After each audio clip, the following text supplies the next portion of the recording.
Hi, I'm Callum from Tyne Valley Motorhomes, and this is the handover on the VW camper van. So as we walk around the vehicle,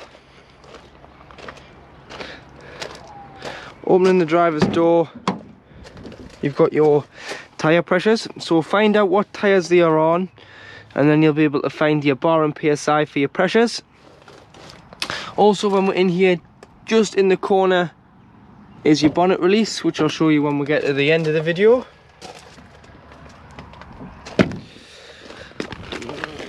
You've got your exhaust for your diesel heater and your drain point for your wastewater. So put a little tub, a waste master, a bucket underneath here, and that's just the water out your freshwater sink.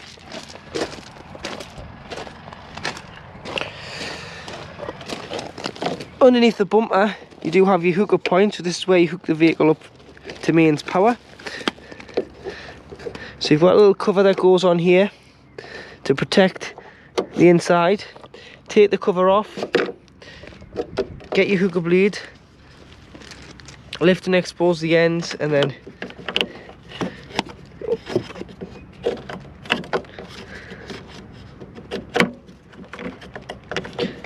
hook it up like so. Hook the vehicle up first, then the sight, and do it in reverse order when unhooking, so that you're never walking around with a live lead. Parking sensors on the bottom. Opening the back doors, you've got blackout blinds which are on the rails there with a press stud to keep them tied back. This is where your table stands when not in use. So there's two corner pieces to keep it wedged in and two turnbuckles to keep the table on the back door. Storage, but you've also got your trips on mains power, so if you've tripped the vehicle, try here before you try your main sight. And then underneath you've got some storage.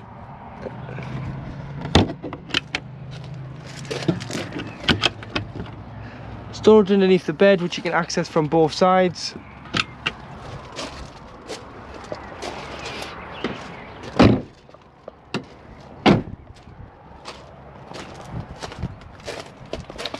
At the passenger door is a location where you'll fill the vehicle with diesel at the top and AdBlue at the bottom. So AdBlue, if you haven't had it before, is a solution that cleans your catalytic converter out at a certain temperature. Gets rid of all that build-up of carbon, keeps your diesel emissions clean. It is a 15-litre tank on a VW.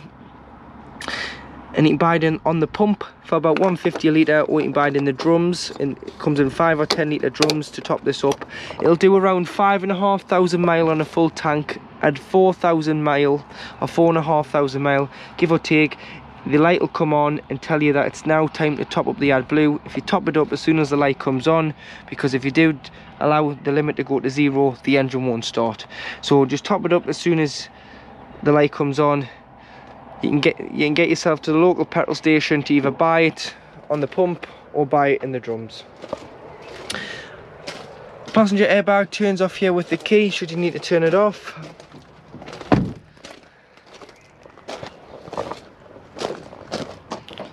Bonnet catches just in the middle above the badge. On gas struts, so no stay needed.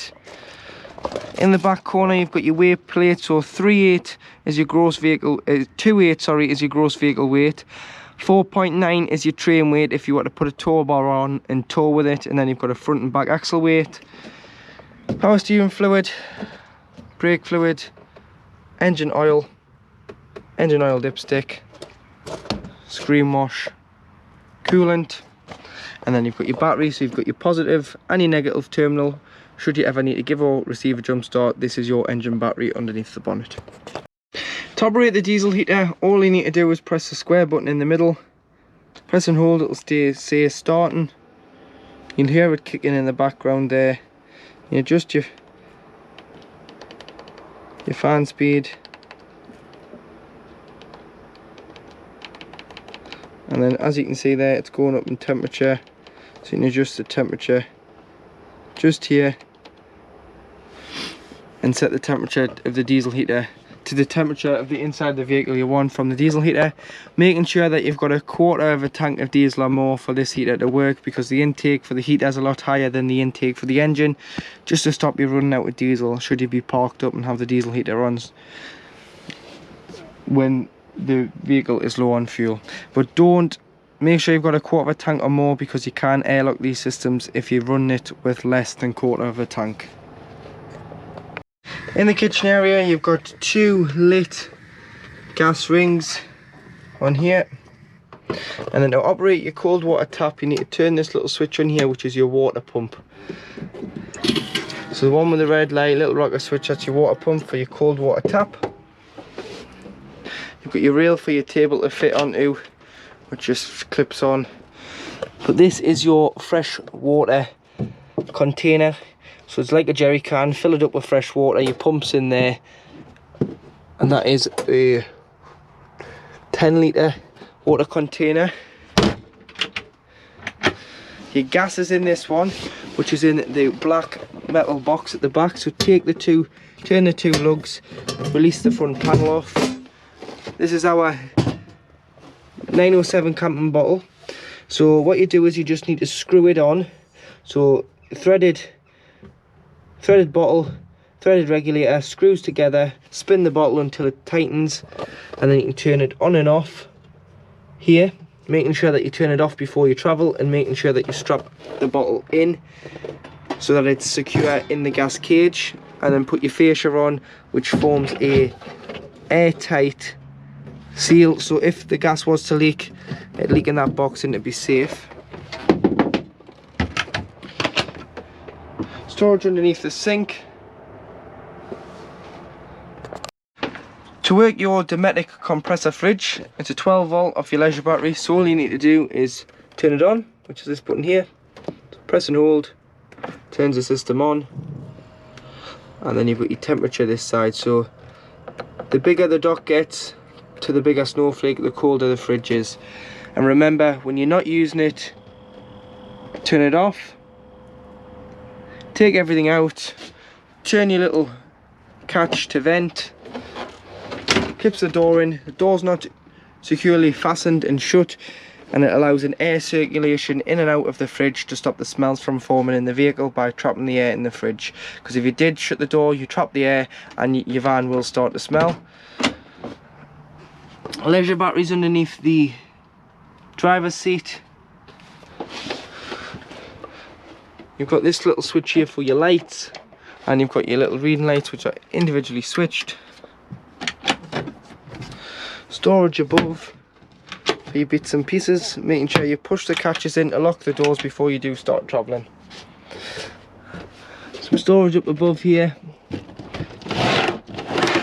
A shelf in this side, obviously we're seeing that side, that's where your RCD unit is. To operate your bed, so there's a little lever just here, you need to lift that, slide it forward,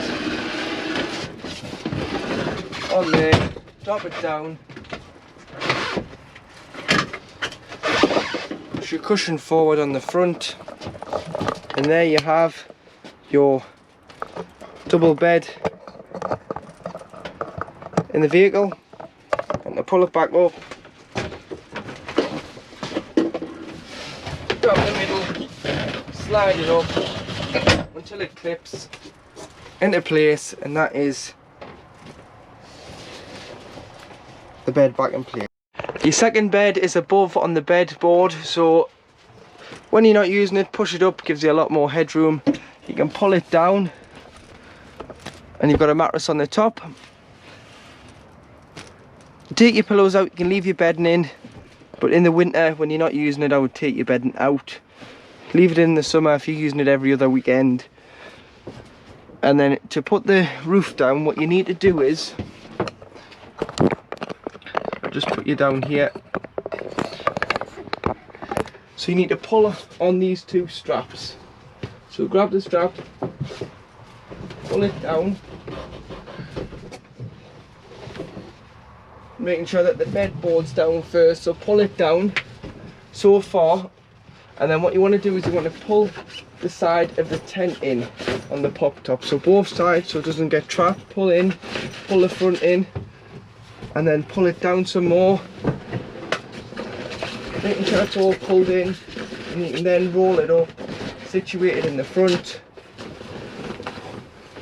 And then you want to put the clasps on both sides. So you want to pinch here, put the extra strap through the back,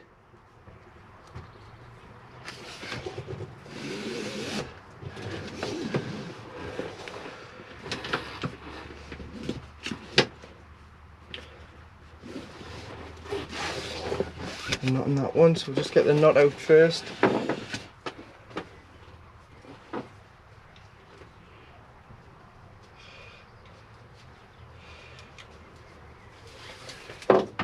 So feed the strap through both ends, top and bottom.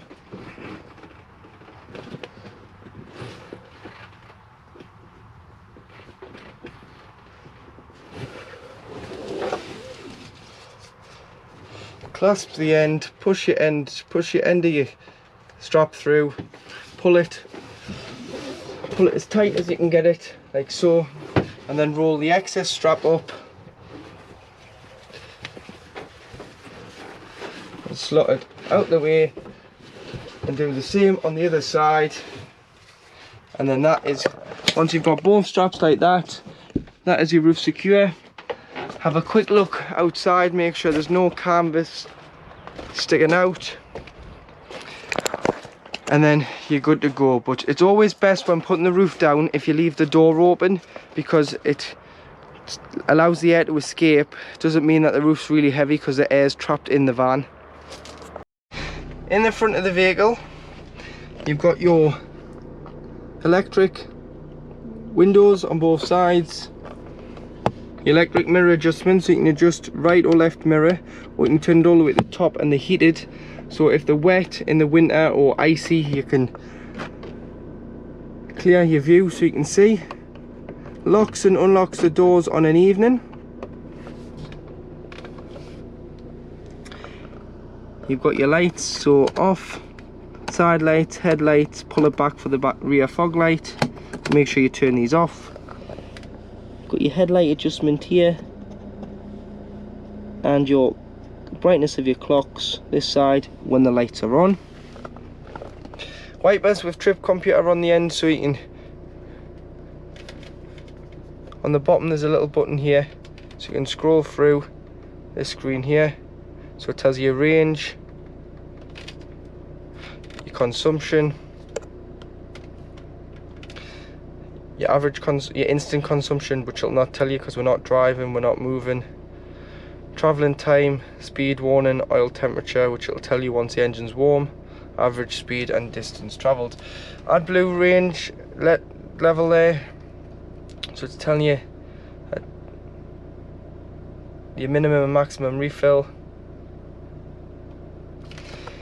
This side you've got your indicators, your lights, so to flash people out at junctions. Put your cruise on, off or cancel, so you can turn it on, and then you can set it here. So once you get the speed, you just press up, and it tells you in the bottom left hand corner what speed you're doing. If you want to speed up, press up. Want to slow down, press down. 5-speed manual gearbox will lift the collar into reverse, brings on park pilot, your rear sensors, handbrake is between the seats like it is in a car. Turns your press and hold, it'll turn off your traction control. Distribution, so where you want the air to go to, your fan speed and your temperature of your air. Aircon and recirculation. Hazard lights. Turns off your stop start, so your stop start will only work if the battery's got enough charge in it. If the vehicle's been sitting, then don't expect the stop start to work first time. Give it a run out, charge your battery, and it should work. Lockable glove box, USB for the radio. Got 2 cup holders on either side of the top of the dashboard there. Your radio can take USB, 3.5mm jack, or an SD card, or a CD. Turn it on there.